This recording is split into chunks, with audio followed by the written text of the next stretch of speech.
In part one of this series, we examine the significance of positioning in general, focusing our attention primarily on detailing why the dog's head to handler's knee guard is so important to consider when handling a dog. In this presentation, we're going to outline some ways for a handler to gain and subsequently maintain that particular head to knee positioning. In order to do that, let's go ahead and roll a clip of a dog that's fallen out of the ideal positioning. In terms of positioning, as we spoke of it in the last video, this dog, or handler to be more precise, is off from the ideal by a few paces. And again, all that really means is the handler is not readily able to utilize his body in relating to the dog from the position in which he currently holds. Now let's look at what a handler could do in order to right a situation like this, i.e. gain the guard.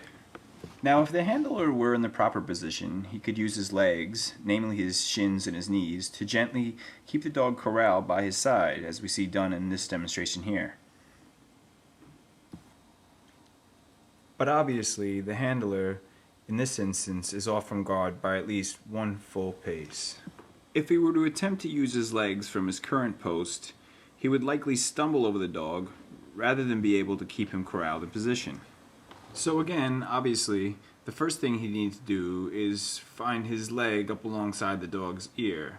That being by pulling back on the leash or quickening his pace, or most likely a little bit of both. Assuming that now the handler has reached guard's position, he'll want to immediately start on working to maintain it.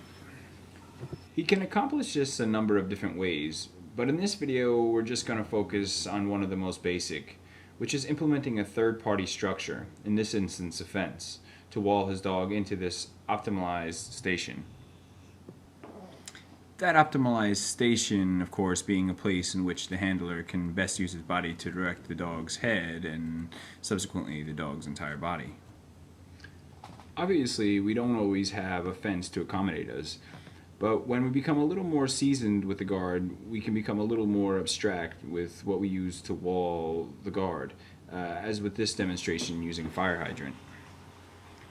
So that's a little bit more about the importance of positioning and how to create this most rudimentary and fundamental building block for efficient dog handling, known as the guard position. Join us next time when we talk about implementing the guard in some other situations the handler may encounter while working with their dog.